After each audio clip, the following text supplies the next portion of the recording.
मनीषा की दर्दनाक कहानी हरियाणा की धरती पर हमेशा से बेटियों को शक्ति, साहस और संघर्ष का प्रतीक माना गया है।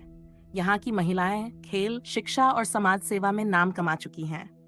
लेकिन कभी-कभी समाज में ऐसी घटनाएं भी घट जाती हैं जो न केवल पूरे राज्य को बल्कि पूरे देश को हिला देती हैं। ऐसी ही एक घटना थी मनीषा मर्डर केस। ये घटना केवल एक लड़की की हत्या की कहानी नहीं है, बल्कि यह समाज की लापरवाही, पुलिस की सुस्ती और बेटियों की असुरक्षा का आईना भी है। मनीषा का बचपन और सपने। मनीषा एक साधारण लेकिन महत्वाकांक्षी लड़की थी। उसके पिता किसान थे और माँ गृहिणी। परिवार आर्थिक रूप से बहुत समृद्ध नहीं था, लेकिन बेटी की पढ़ाई को लेकर हमेशा सजग रहते थे। मनीषा पढ़ाई में बहुत तेज थी। उसे डॉक्टर बनने का सपना था। वह अक्सर अपने छोटे भाई बहनों से कहती, मैं इतनी पढ़ाई करूंगी कि डॉक्टर बनकर गांव का नाम रोशन करूंगी।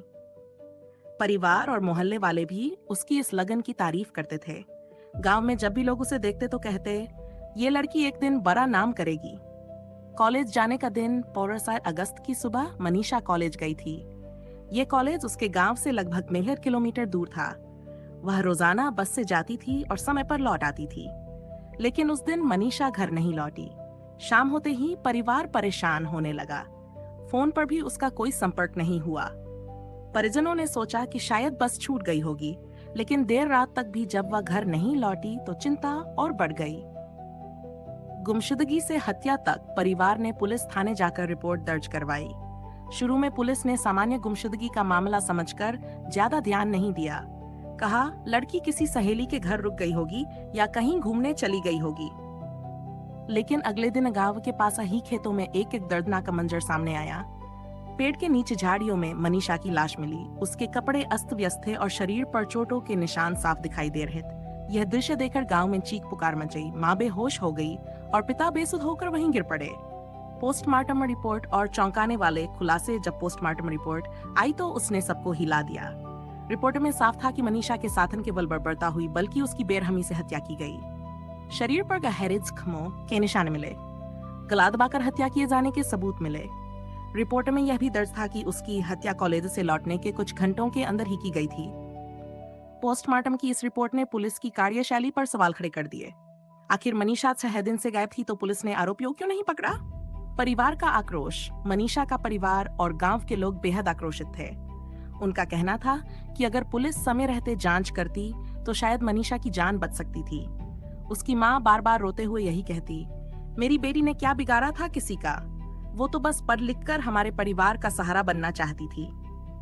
पिता ने भी पुलिस पर लापरवाही का आरोप लगाते हुए कहा, अगर पहले दिन ही सीरियस होकर खोजबीन होती तो आज मेरी बेटी जिंदा होती।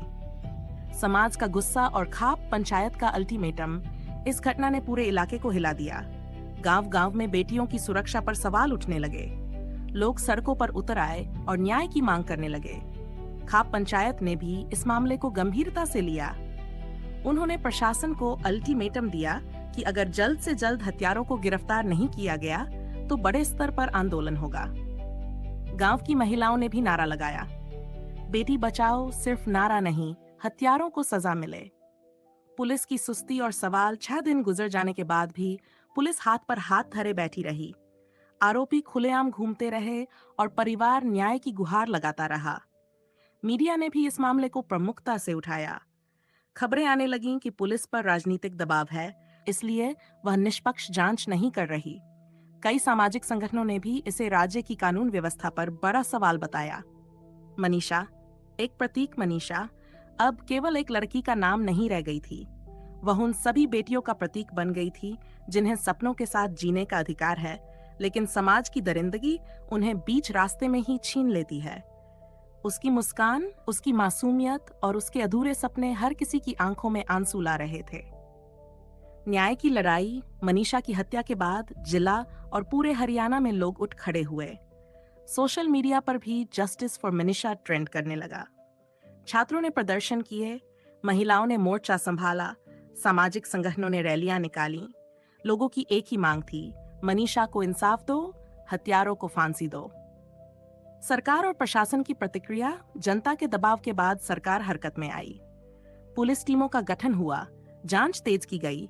मुख्यमंत्री तक को बयान देना पड़ा कि दोषियों को बख्शा नहीं जाएगा। लेकिन सवाल अभी भी वही था, क्या केवल बयान देने से बेटियों की सुरक्षा सुनिश्चित हो जाएगी?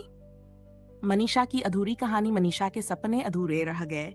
वह डॉक्टर बनकर समाज की सेवा करना चाहती थी, लेकिन उसके जीवन की डोर कुछ दरिंदों ने बेरहमी से तोड़ दी।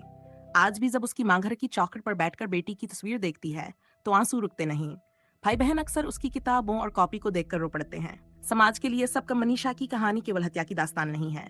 यह समाज को यह सोचने पर मजबूर करती है कि कब तक बेटियां असुरक्षित रहेंगी, कब तक पुलिस लापरवाही करेगी, कब तक दरिंदे खुलेआम घूमते रहेंगे। निष्कर्ष, मनीषा अब इस दुनिया में नहीं है, लेकिन उसकी यादें, उसकी मुस्कान और उसकी कहानी हमेशा जिंदा रहेगी। वह हमें ये याद दिलाती रहेगी कि बेटियों की सुरक्षा केवल एक नारा नहीं, बल्कि जिम्मेदारी है। अगर समाज, प्रशासन और सरकार समय रहते जागरूक हो जाए, तो शायद आगे कोई और मनीषा अपनी जान न गंवाए। कुल